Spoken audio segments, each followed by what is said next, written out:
Merhaba arkadaşlar. İki Ters Bir Düz YouTube kanalındasınız. Bugün sizlerle güzel bir proje çalışması yapacağız. Hem kız hem erkek bebek örgülerinde kullanabileceğiniz haroşa şal yaka bebek hırkası çalışacağız arkadaşlar. Ben erkek bebek için çalıştım ama sizler iliklerin yönünü değiştirerek ve uygun renk kullandığınızda kız bebekler için de yapabilirsiniz bu hırkayı. Yapımı çok kolay ve zevkli bir model arkadaşlar. İsterseniz yapılışına geçmeden önce ölçülerini ve gerekli malzemeleri belirteyim. Hırkamızın koltuk altından eni ölçtüğümüzde yaklaşık olarak 32 santimetre. Kol altından etek ucuna kadar ölçtüğümüzde ise 25 santimetre arkadaşlar. Burada kol oyuntusu, kol derinliği daha doğrusu yaklaşık olarak 14 santimetre. Kol genişliğini de ölçelim. En geniş yerinden ölçtüğümüzde 12 santimetre. Kol boyunu da ölçelim. Kol kesimine kadar kolumuzun boyu lastik ucundan itibaren 23 santimetre. Hırkamızın yapılışı için gerekli malzemeleri de belirtmek istiyorum. Hırkamızı örmek için 100 gramı 240 metre olan antipinik bebe yünü kullandım. 2,5 yumak gidiyor arkadaşlar. Örmek için de 4 numara örgü şişi. Tığ işleri için 3 milimetre yün tığı. İlmeklerimizi bekletmek için 2 tane ilmek tutucu. Eğer yoksa iple de yapabilirsiniz bu işi. 2 de ayraç gerekiyor arkadaşlar işaretlemek için. Yine düğme olarak da 4 tane düğme gerekli. İsterseniz yapılışına geçelim.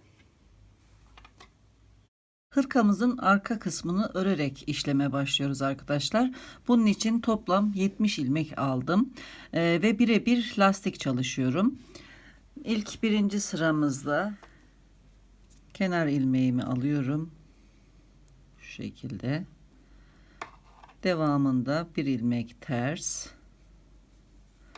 bir ilmek düz olmak üzere sıra sonuna kadar bütün ilmeklerimi bu şekilde örüyorum.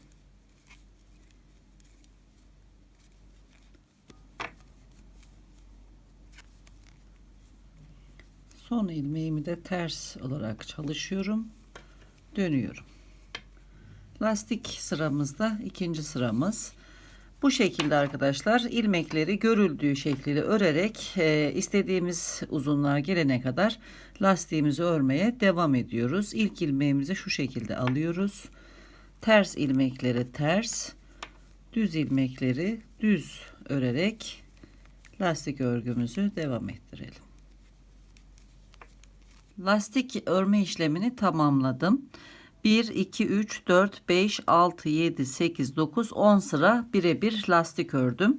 Bu kısım örgümüzün ön yüzü ve buradan düz örgüye geçiyoruz artık arkadaşlar. Düz örgüde kenar ilmeğimizi aldıktan sonra bütün ilmekleri düz olarak devam ediyoruz. Sıra sonuna kadar gidelim.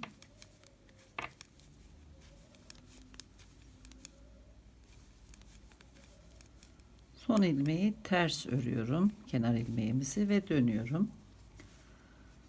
Arka tarafta bütün ilmeklerimizi ters olarak öreceğim.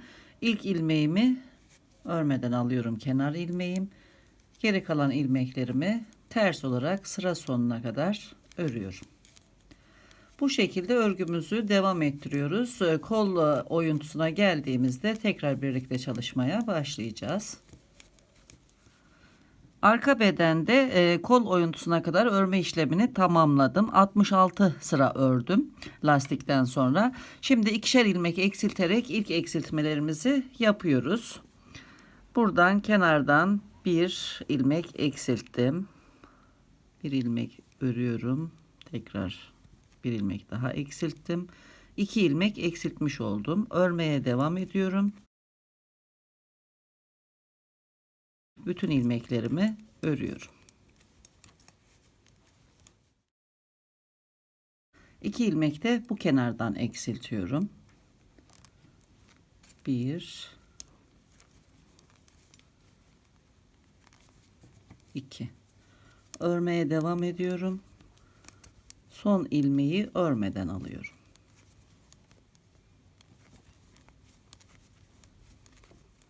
Sıra sonunda son ilmeği örmeden alıp dönüyorum. Sağ kenardayız yine. 2 ilmek daha eksiltiyorum. Devamında burada da 2 ilmek eksilteceğim. 1 2. Devam ediyorum. Son ilmeği örmeden alıp dönüyorum. 2 ilmek de bu taraftan eksiltiyorum. 1 2. Devam ediyorum.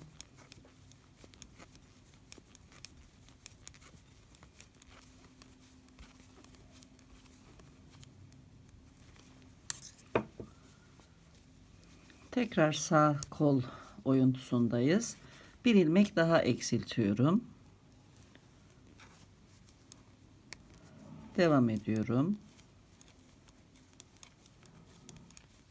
Sol kol oyuntusuna geldim. Örmeden alıp dönüyorum. Bir ilmek de bu taraftan eksiltiyorum. Bütün ilmeklerimi örüyorum. Son ilmeği de örüyorum ve dönüyorum. Bir sıra gidip geliyoruz ve tekrar birer ilmek eksiltiyoruz her iki kenardan ve ilmek eksiltme işlemimizi tamamlıyoruz. İlmeklerimizi eksiltmeden devam ediyoruz ve aynı şekilde dönüyoruz. Burada bir sıra örüp geldik. Bir ilmek buradan eksiltiyoruz. Dönüşte de bu kısımdan bir ilmek eksiltiyoruz. Eksiltme işlemlerini tamamlamış oluyoruz arka bedende. Devam edelim.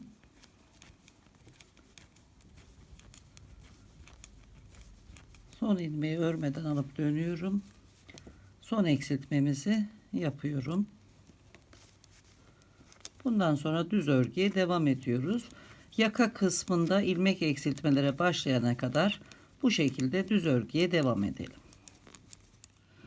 Kol oyuntusundan itibaren 40 sıra ördüm. Metre ile de göstermek istiyorum.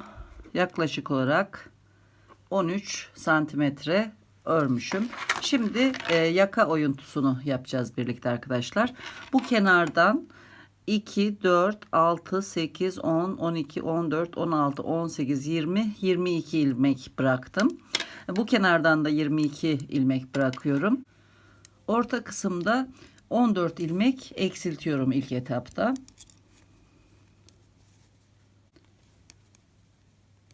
İki ilmeği örüyorum, birini eksiltiyorum.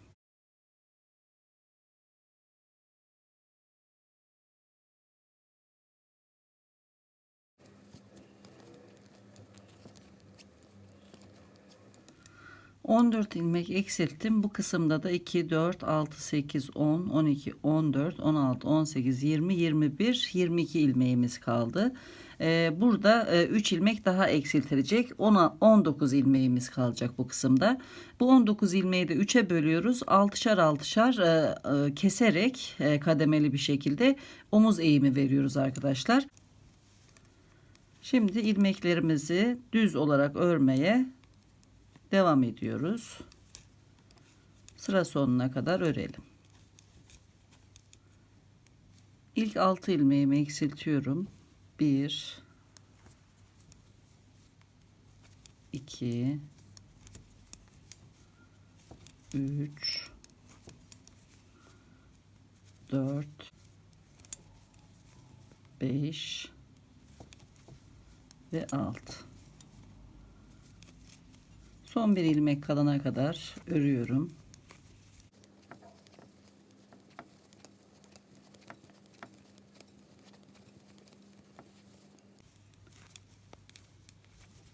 Son bir ilmeği örmeden alıp dönüyorum. 2 ilmek daha eksiltiyoruz bu kenardan. 1 2. Tekrar ilmeklerimizi örüyoruz. Dönüyoruz.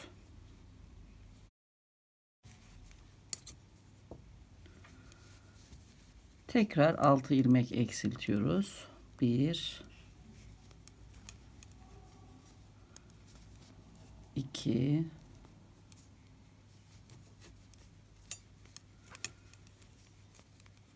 3 4 5 ve 6.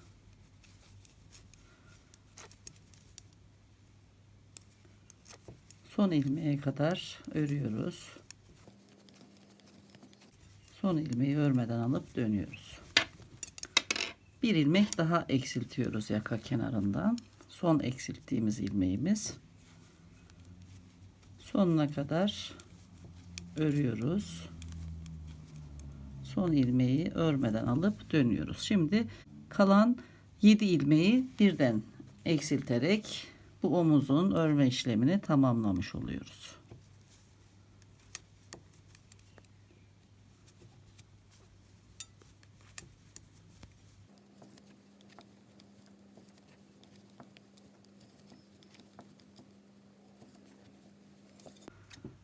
İpimizi kesiyoruz. Şu şekilde içinden geçirip sabitliyoruz.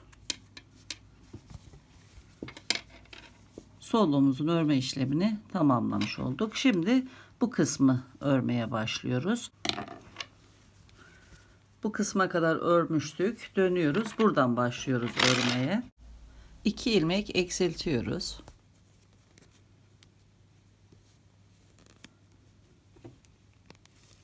1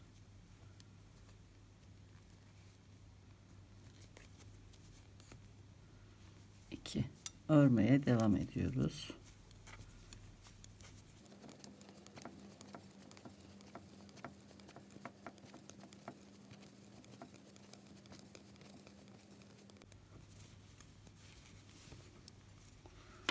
Dönüyoruz. Buradan da şimdi 6 ilmek eksilterek başlıyoruz eğim işlemlerine. 1 2 3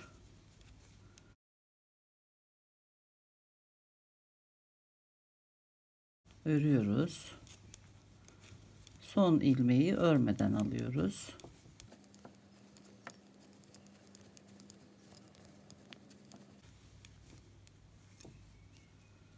Dönüyoruz. Bir ilmek daha eksiltiyoruz. Son eksilttiğimiz ilmeğimiz, devam ediyoruz.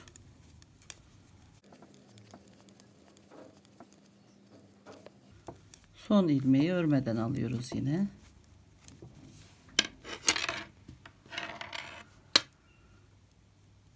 Bir, iki, 3 4 5 6 devam ediyoruz örmeye.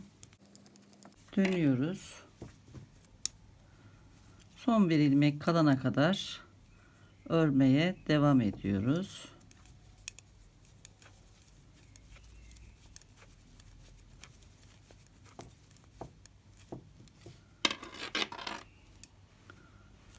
Dönüp bütün ilmekleri eksilterek bu omuzun da örme işlemini tamamlıyoruz.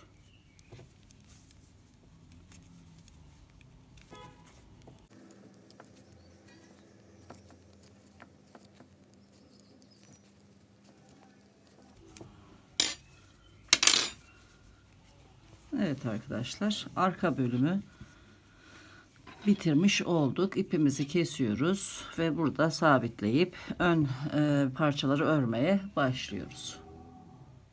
Sağ ön bedeni örmeye başlıyoruz. 2 4 6 8 10 12 14 16 18 20 22 24 26 28 30 32 34 36 38 40 42 44 45 ilmek aldım arkadaşlar. Ve örmeye başlıyorum. Burası sağ ön kenar olduğu için ilik patımız bu kenarda olacak. Burası örgümüzün ön yüzü. Düz kenar çalışacağız. İlk ilmeğimizi şu şekilde içinden batarak düz örüyorum. Bu 2 ilmek kenar ilmek olacak arkadaşlar. Haroşa ördüğüm için 5 ilmek de daha düz örüyorum. 2 3 4 5. Şimdi haroşalardan sonraki ilmeği örmeden ipimiz arkada şu şekilde şişimize geçiriyoruz. Ön yüzümüzde bu ilmeği bu şekilde yapacağız. Arka yüzde ters öreceğiz arkadaşlar. Bundan sonra geri kalan ilmeklerimizi birebir lastik çalışıyoruz. İlk ilmeğimizi ters örüyoruz lastik çalışırken. Daha sonra düz ters şeklinde devam ediyoruz örmeye. Sıra sonuna kadar örelim.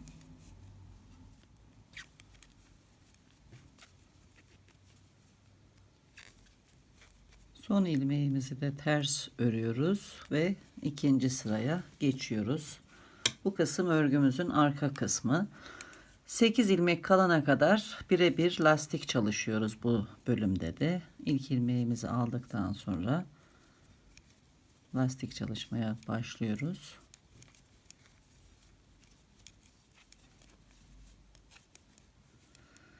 2, 4, 6, 8 ilmeğimiz kaldı. Bu ilmeğimiz ön yüzümüzü örmeden almış olduğumuz ilmeğimiz. Arka sırada bu ilmeği örüyoruz. Ters olarak örüyoruz. Devamında 5 ilmek haroşa örüyoruz. 1, 2, 3, 4, 5. Burada 2 kenar ilmeğimiz var. İpimizi öne alıyoruz ve kenar ilmeklerimizi örmeden sağ şişimize geçirip dönüyoruz. Ön yüzümüzde örmeden almış olduğumuz bu 2 ilmeğimizi düz olarak örüyoruz. İlk ilmeği şu şekilde içinden batıp düz örüyoruz. İkinciyi de düz ördük. Burası bu şekilde çalışılacak arkadaşlar. 5 haroşa ilmeğimizi örüyoruz. Yine geldik. Burada örmeden aldığımız ilmeğimizi örmeden alıyoruz. İpimiz arkada. Lastik örmeye devam ediyoruz. Bu şekilde arkadaşlar ön yüzümüzden 3 diş haroşa olana kadar örelim. Ön yüzümüzden 1, 2, 3 diş haroşa sırası ördüm. Lastiğimizi haroşa yaptığımız için ilik patımızın bu kısımda düz olacağından dolayı burada bir toplanma olacaktır arkadaşlar. Haroşa örgüsünün özelliğinden dolayı. Bunu engellemek için 5 sıra ördükten sonra bir kısa satır çalışması yapacağız. Ama ilk kısa satır çalışmamızı 3. sıradan sonra yapıyoruz arkadaşlar. Buraya kadar ördüm. Örmeden aldığım ilmeğimi de örmeden sağ şişime geçirdim. Burada ipimi öne alıyorum. Buradaki ilmeği de sağ şişime aktarıp ipimi etrafından dolandırıp dönüyorum. İp dolamış olduğumuz ilmeğimizi örmeden sağ şişimize geçiriyoruz. Bu kısımda ön yüzde örmeden aldığımız ilmeğimizi ters örüyoruz. Daha sonra devamında 1, 2, 3, 4, 5 haroşa ilmeğimizi örüp ipimizi öne getiriyoruz. Kenar ilmeklerimizi örmeden sağ şişimize aktarıyoruz ve dönüyoruz. Bu 2 ilmeği düz örüyoruz. Kenar ilmeklerimizi. Burada 5 haroşa ilmeğimizi örüyoruz tekrar. Fazladan bir sıra haroşa dişi örmüş olduk arkadaşlar, gördüğünüz gibi. Şimdi örmeden aldığımız ilmeğimiz yine örmeden sağ şişimize geçiyor. Burada etrafına ip doladığımız ilmeğimize geldi sıra. Bu dolamış olduğumuz ipi şu şekilde üzerinden geçirip bu tarafa alıyoruz ve ipimizi öne alıp ters ilmeğimizi örüyoruz dolamış olduğumuz iple birlikte ve tekrar lastik örgümüze devam ediyoruz. Lastik bölümümüzde 10 sıra yaptıktan sonra düz örgüye geçeceğiz arkadaşlar. 10 sıra lastiğimizi örelim. Birebir lastiğimizin örme işlemini tamamladım. 1, 2, 3, 4, 5, 6, 7, 8, 9, 10 sıra örmüşüm. Şimdi burada düz örgüye geçiyoruz arkadaşlar. Kenar patımızı örüyoruz önce.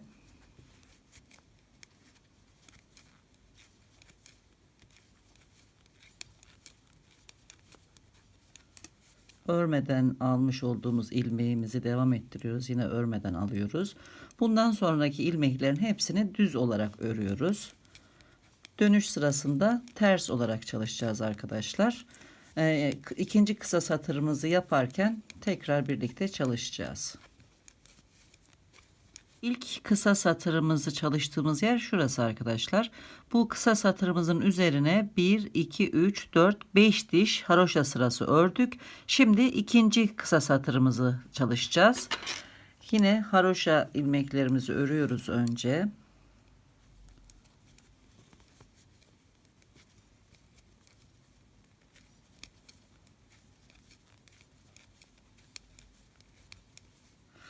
Örmeden aldığımız ilmeğimizi de aldık.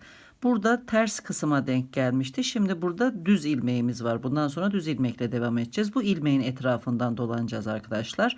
Bu ilmeğimizi önce sağ şişimize aktarıyoruz. Dönüyoruz. Daha sonra ipimizi arkaya alıyoruz. Tekrar ilmeğimizi sağ şişimize alıyoruz. Ve bu ilmeğin etrafından ipimizi dolamış olduk. Burada ters öreceğimiz ilmeğimiz örüyoruz. 5 ilmek haroşa ilmeklerimiz örüyoruz. Kenar ilmeklerimizi örmeden alıp dönüyoruz. Kenar ilmeklerini örüyorum, ikisini düz olarak. 5 haroşa ilmeğimi örüyorum. Örmeden aldığımız ilmeği tekrar sağ şişime aktardım. Etrafına ip dolamış olduğumuz ilmeğimizin altındaki dolamış olduğumuz ipi sağ şişimize kaldırıp ilmeğin üzerinden aşırıyoruz, şu şekilde arka tarafa geçirmiş oluyoruz. Daha sonra ilmeğimizi çeviriyoruz ve ikisini birlikte düz örüyoruz. Örmeye devam ediyoruz. Kol oyuntusuna gelmeden önce yaklaşık 2,5 santimetre önce yaka işlemlerine başlayacağız. Örgümüzü bu şekilde devam ettirelim. Kısa satırımızın üzerine 5 diş haroşa olunca bir kısa satır çalışması yapmayı unutmayalım. Bu şekilde örgümüzü örmeye devam ediyoruz. Sağ ön bedenimizde yaka işlemlerine başlayacağız. Kol oyuntusundan yaklaşık olarak 2,5 santimetre kadar, şöyle 2,5 santimetre kadar önce başlıyoruz arkadaşlar. Burada toplam 7 defa kısa satır çalışması yaptım. Hemen burada birincisi bu. 2, 3, 4, 5, 6 ve 7. 7 defa da kısa satır çalışması yaptım. Şimdi yaka işlemlerine başlıyoruz. Yaka işlemlerine başlamadan önce buradaki iki kenar ilmeğimizin yönünü değiştireceğiz. Bu görüntünün yakada da devam etmesini istediğimiz için, çünkü yaka böyle döneceği için arka taraf gözükecek. Biz o yüzden buradaki kenar ilmeklerimizi de değiştiriyoruz. Şu şekilde iki ilmeği arka taraftan örmeden almıştık, gördüğünüz gibi. Şöyle ipimizi öne aldıktan sonra tekrar takıyoruz. Yönlerini değiştirdik. Şimdi burada düz örüyorduk önceden. Şimdi arka tarafta düz örmeden alacağız. Burada ters örüyoruz arkadaşlar. 2 ilmeği ters örüyoruz, kenar ilmeklerimizi.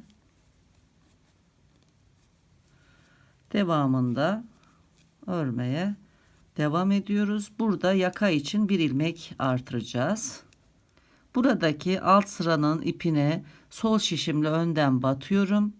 Sağ şişimle arka taraftan batarak şöyle haroşa örüyorum. Bir ilmek burada artırmış oldum. Bu ilmeğimi örmeden alıyorum. Örmeye devam ediyorum. Dönüş sıramızda örmeden aldığımız ilmeğimizi ters örüyoruz. İpimizi arkaya alıyoruz. Artırmış olduğumuz ilmek de dahil olmak üzere 1, 2, 3, 4, 5, 6 ilmek haroşa örüyoruz. Bu 2 ilmeğimizi örmeden alıyoruz. İpimiz arkada, dönüyoruz. 2 ilmeği ters örüyoruz. İpimizi arkaya alıp 6 ilmek haroşa örüyoruz. Bir ilmek daha artıracağız. Sol şişimizde alttaki sıranın ipini kaldırıyoruz. Sağ şişimizle arkadan batıp haroşa örüyoruz. Burada 2, 4, 6, 7 ilmek oldu arkadaşlar. 5 ilmeğimiz vardı. 2 defa artırmış olduk. Devam ediyoruz. Bu ilmeği örmeden alıyoruz. Düz örüyoruz. Örüp gelelim.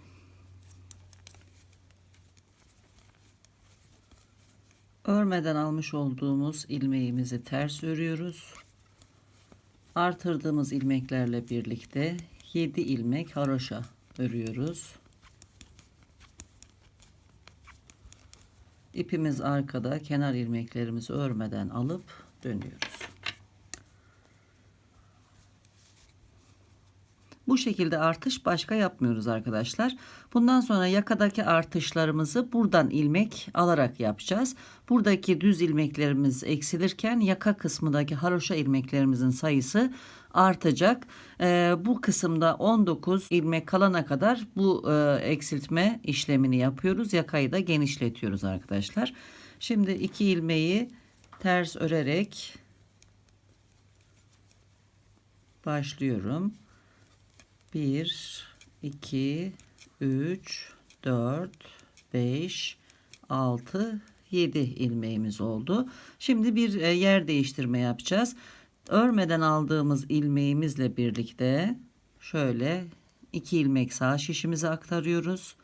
Buradan örmeden aldığımız ilmeğimizi önden sol şişimize alıyoruz. Diğerini arka taraftan sağ şişimize geçiriyoruz ve haroşa olarak örüyoruz. Örmeden aldığımız ilmeğimizi tekrar sağ şişimize geçiriyoruz. Düz örmeye devam ediyoruz. Burada 8 ilmeğimiz oldu. Gidip gelelim. Dönüş sıramızda yine örmeden almış olduğumuz ilmeğimizi ters örüyoruz. Diğerlerini haroşa örüyoruz. 1, 2, 3, 4, 5, 6, 7 ve 8. İpimiz arkada, kenar ilmeklerimizi alıp dönüyoruz. Bir ilmek daha kaydıracağız şimdi arkadaşlar.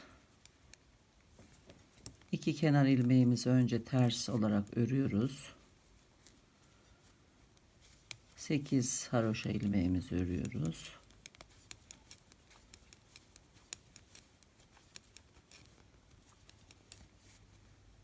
Tekrar 2 ilmeği sağ şişe aktarıyoruz. Örmeden aldığımız ilmeğimizle birlikte. Örmeden aldığımız ilmeği sol şişimize önden geçiriyoruz. Arka taraftan da diğer ilmeği sağ şişimize geçirip haroşa olarak örüyoruz. Bu ilmeği örmeden tekrar alıyoruz. Devam ediyoruz. Gidip gelelim.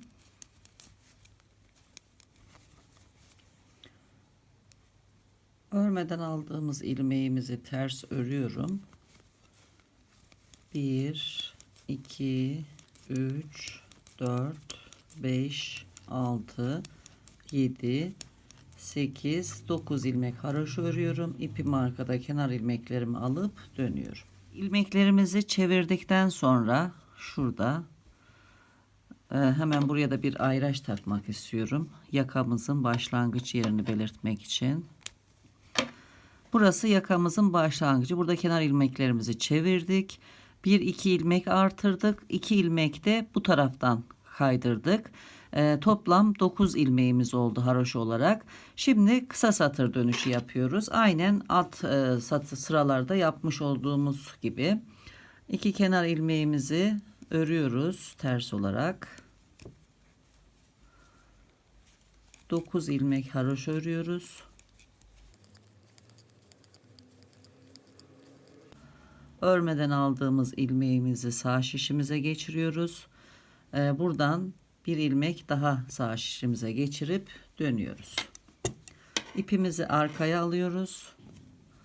Tekrar bu ilmeği sağ şişimize aktarıyoruz. İpimizi öne alıyoruz. Örmeden aldığımız ilmeğimizi ters örüyoruz.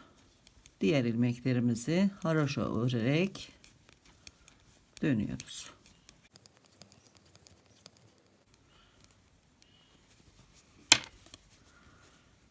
Tekrar kenar ilmeklerimizi örüyoruz. Devamında haroşa ilmeklerimizi de